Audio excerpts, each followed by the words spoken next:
Hello dear researchers and EFL instructors, I'm Farhad Khabazian. Today we are going to talk about conducting literature by using AI tools.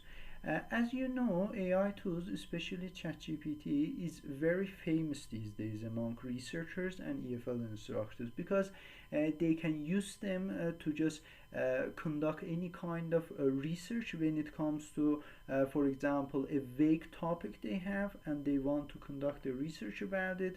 ChatGPT can provide various research questions for them, and also for literature review in theoretical background of our study or empirical background. We can use ChatGPT, and it's not just about these parts. Even for conclusion, discussion part, reading charts and tables for us, these AI tools can help us. Well, let's go on and define ChatGPT and how it emerged, and then we will talk about literature review and how we can use it for it. ChatGPT is a chatbot created by an OpenAI and launched in November 2022. It uses language, a kind of large language models to allow users to guide and shape conversations according to their preferences. As we have some kinds of conversation text and even written text, we can give these conversation text as prompt to ChatGPT, and it will modify it for us, enrich it, even it can simplify it for us. Once you may give two paragraphs prompt for ChatGPT, and it will just paraphrase it in shorter text for you, and the outcome will be very rich. You can control the length, style, level, and even the language of the conversation. Sometimes you can give official language to ChatGPT and ask for authentic kind or spoken kind. Each prompt and reply from the ChatGPT is considered as context for ongoing conversation. You can have various questions. There is no end for it. You can ask as many questions as you want from ChatGPT. But the point is that you should use new versions of ChatGPT if you want to have many questions from it.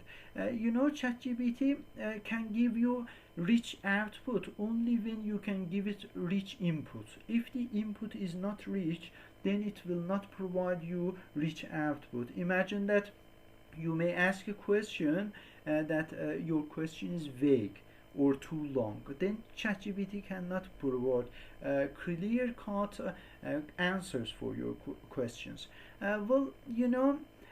By January 2023, it had already gathered over 100 million users, making it the fast growing consumer software application in the history. Then over 100 million users are using ChatGPT, and the reason is that it is a very good tool when it comes to helping us to conduct research or prepare materials for our classes. Understanding ChatGPT prompts. What is important in using ChatGPT is to have rich prompts for it. When it comes to prompts, I can say that prompts are the way that you speak with ChatGPT. ChatGPT is similar to having a digital friend. It can be a kind of friend for you that is always available for a chat. You can always chat with it. However, the quality of conversation depends on how we initiate it, how you start conversation. Based on your conversation with it, it will respond to you. If we provide a broad topic, we will receive a general response from ChatGPT. The point is that once you conduct research, you should limit your topic. Otherwise, ChatGPT will provide a very broad answer for you, and it cannot be palpable, or you cannot use it for your research. If we provide a broad topic, as I said, then it will give you a general response. But if we provide specific details, ChatGPT will focus on precisely what we are interested in and discuss about that part. Then when your prompt is precise and clear cut, the answer from ChatGPT will be very clear and rich in details, and you can use it. In other words, the more specific our input, the more precise and relevant the response from ChatGPT will be. Then your input should be very specific, and you can have rich answers from ChatGPT. Well, to ensure effective prompting, there are a few key points that you should keep in mind, and the first one is clarity. Make your prompts clear as you can. Easy to understand. ChatGPT should just understand and digest your message. Otherwise, it cannot give you clear answers. Avoid any kind of ambiguity when you give prompts to ChatGPT. Next one is simplicity. Use straightforward language in your prompt. Remember, simplicity is the key element here, and if you do not have simplified prompts for ChatGPT, the answers will not be simplified, and they may confuse you. Open-endedness. Give ChatGPT the freedom to be creative and elaborate in its response by providing some flexibility in your prompt. Make your prompts flexible, and then the answers will be flexible, and you can just use them by just paraphrasing these answers, enriching them in some other ways. And the contextual clues, provide clues for ChatGPT through your prompt. How you can do it, I'll have some examples for you, and based on them you can know how to have good clues for ChatGPT. Include a hint or two, or as many as you can in your prompts for it. Providing some context for ChatGPT to work. You should guide ChatGPT. Otherwise, if you do not guide it, it cannot give you the answer that you may expect. And positivity.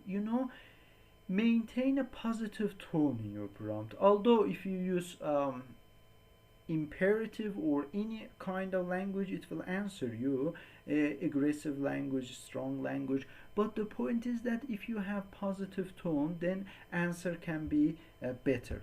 Well, as I said, the purpose of this video is to conduct literature through using AIs. As you know, in literature review of our study, we will have a theoretical framework and empirical. Well, for theoretical framework, we can say that it's a roadmap for us.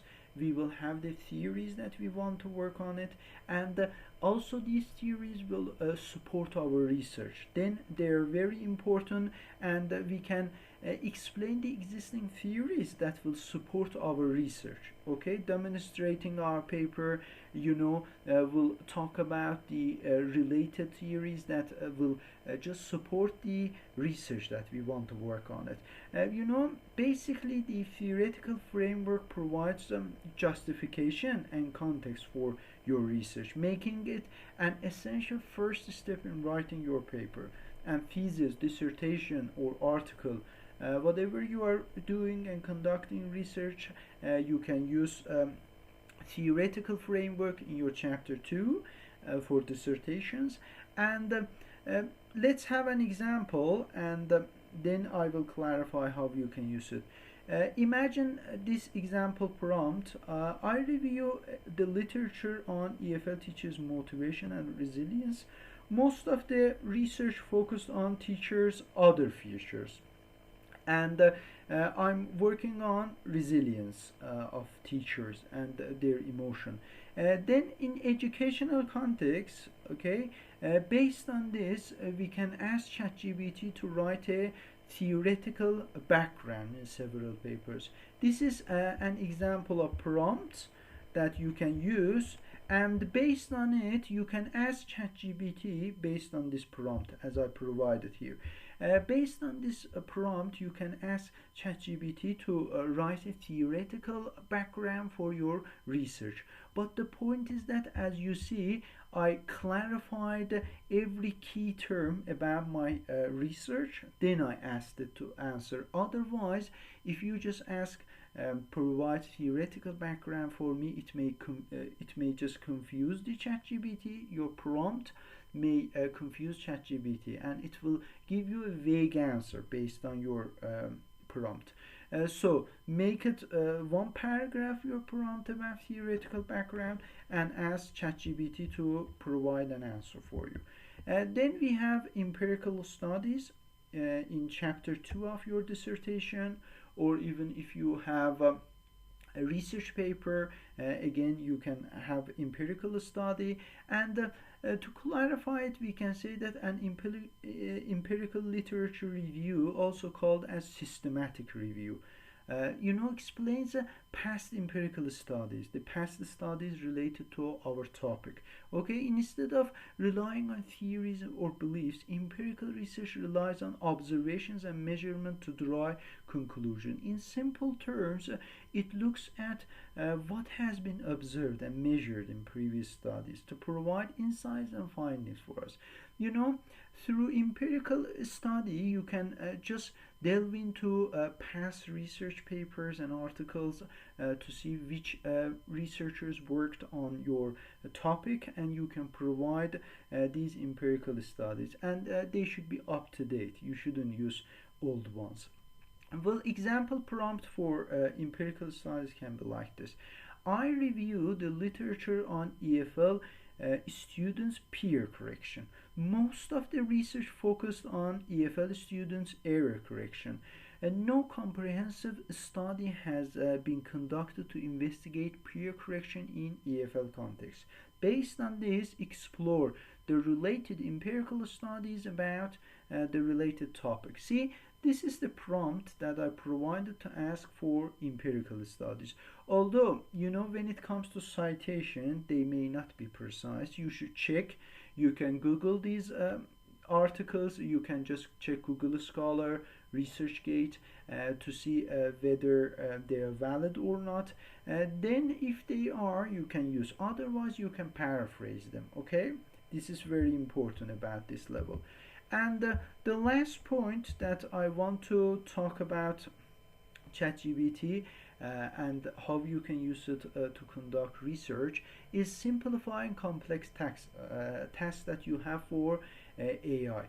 As you see, we name it AI sandwich, as the sandwich has different layers, and you should divide your work. You cannot ask, okay, ChatGPT provide discussion section, conclusion, and literature review for me. You should just divide the prompts and questions you have, and then step by step you can ask them. If your questions are simple, clear, then the answer will be great. Otherwise, if you ask various questions in one prompt, it cannot provide precise answer for you, and it will not be feasible for you. You cannot use it in your research paper. As for the last word, I can say that the researchers, ChatGPT or any other AI tools cannot conduct research for us. They will just help us. They can just be kind of inspiration once we can ask to provide us some research questions for literature review. They can give us some good texts about theories of the related study or empirical studies. But the point is that ultimately the researcher himself or herself will write the paper, and just these tools can help them to just enrich their paper. Some have by paraphrasing or summarizing some points. Then count on ChatGPT, but you cannot expect it to write your paper and research for you. Well, I hope that this video will be practical for you. If you have any question, I'd be happy to receive your feedback. Thanks for your time.